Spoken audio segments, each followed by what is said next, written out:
In the summer of 1914, the world was on the brink of a conflict unlike any seen before. Europe was a continent teetering on the edge, a tinderbox of political tension and old rivalries waiting for a spark. That spark arrived with the assassination of Archduke Franz Ferdinand of Austria. This single act set off a chain reaction, where alliances and rivalries built over decades suddenly came into play. Germany, a rising power in the heart of Europe, was bound by an alliance with Austria-Hungary. The assassination of the Archduke was a direct affront to their allies, and Germany felt compelled to act. Their decision was severe and swift. They declared war on Russia, a major player on the global stage.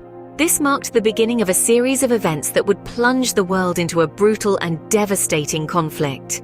And so, the stage was set for a war that would reshape Germany and the world.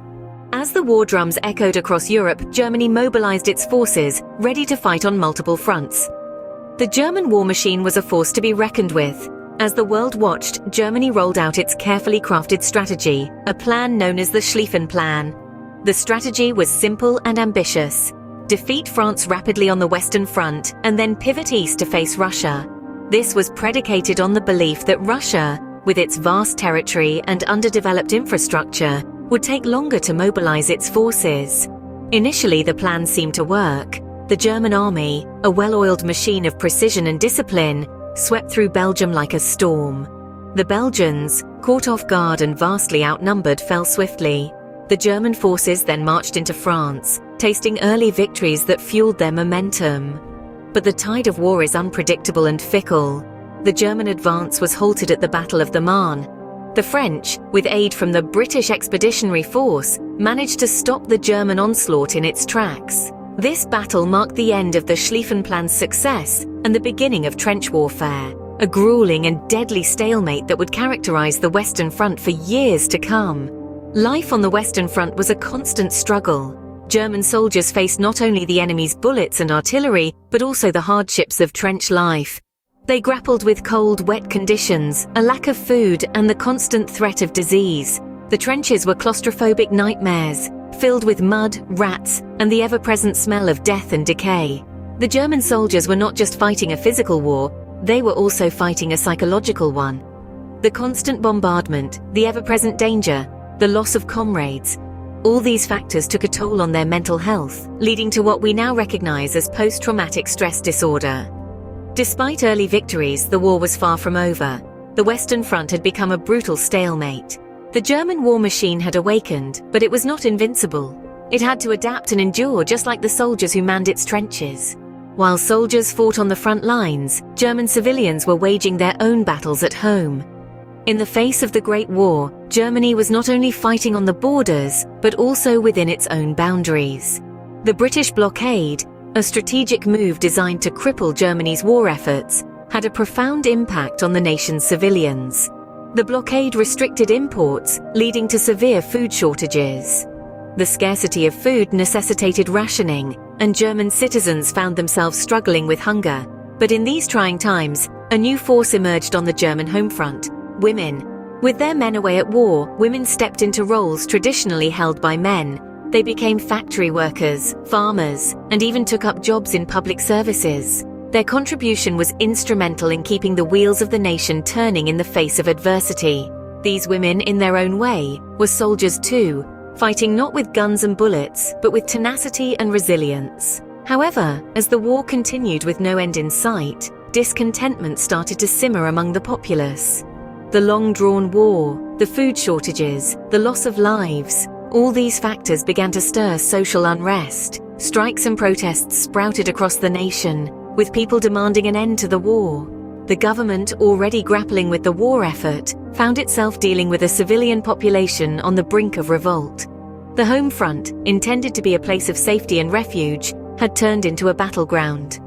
The war had infiltrated homes and hearths, changing the lives of ordinary Germans in profound ways.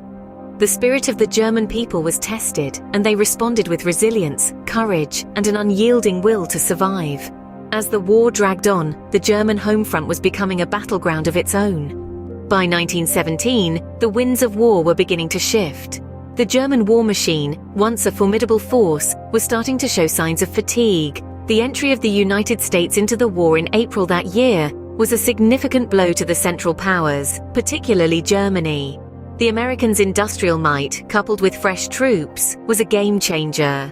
German morale, already waning from years of grueling warfare, took a further hit. The battles of 1917 and 1918 were a testament to this change. The Third Battle of Ypres, or as it's more commonly known Passchendaele, was a brutal display of attrition warfare. The Germans, despite their fierce resistance, were unable to halt the relentless Allied advance. In 1918, the German High Command launched the Spring Offensive, a desperate bid to end the war before the full weight of American forces could be brought to bear. It was a daring gamble, marked by initial successes. However, the offensive ultimately failed to achieve its strategic goals. The German forces, stretched thin and running low on resources, couldn't sustain the momentum. In between these monumental struggles, Germany sought to lighten its load. The Treaty of Brest-Litovsk, signed in March 1918, ended its war with Russia. This allowed Germany to focus all its efforts on the Western Front. However, the relief was short-lived. The Allies launched their own offensive in August, now known as the 100 Days Offensive, which pushed the Germans back and broke their lines. The German home front was also in turmoil. Food shortages, strikes, and a deadly influenza pandemic added to the nation's woes. The once mighty German Empire was teetering on the brink of collapse. The unrestricted submarine warfare, which had once terrorized the Atlantic, was no longer as effective. The Allied naval blockade was slowly strangling Germany, cutting off vital supplies. Germany was running out of resources and time. The end of the war was in sight. In November 1918, the guns finally fell silent. A hush fell over the world as the armistice was signed in a railway carriage in the forest of Compiègne, France. This marked the end of the Great War, the war to end all wars. The immediate aftermath was a whirlwind of political change. Kaiser Wilhelm II, Germany's last emperor, was forced to abdicate and fled to the Netherlands.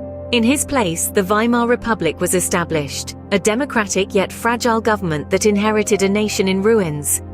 The signing of the Treaty of Versailles in June 1919 was yet another blow to Germany. The terms of the treaty were harsh and punitive. Germany lost significant territories, including Alsace-Lorraine to France, and all of its overseas colonies. The Rhineland was demilitarized, and the German army was drastically reduced. But the most crippling aspect of the treaty was the reparations. Germany was held responsible for all the damage caused by the war, and was ordered to pay astronomical sums to the Allies. This plunged the already struggling economy into a deep depression. Hyperinflation skyrocketed, the German mark became virtually worthless, and the people were left in a state of despair and resentment. Many Germans felt betrayed by the treaty, believing they had been stabbed in the back by their own leaders. This, coupled with the economic hardship, created a breeding ground for extreme political ideologies, setting the stage for another devastating conflict. Thus, from the ashes of the Great War, a new Germany was born, a Germany that was fractured and scarred yet resilient, a Germany that was forced to grapple with its past and redefine its future. World War I had left Germany devastated and divided, a shadow of its former self. Yet from the ashes of this great conflict, a new Germany would eventually rise. A Germany that would once again find itself at the center of world events, for better or for worse.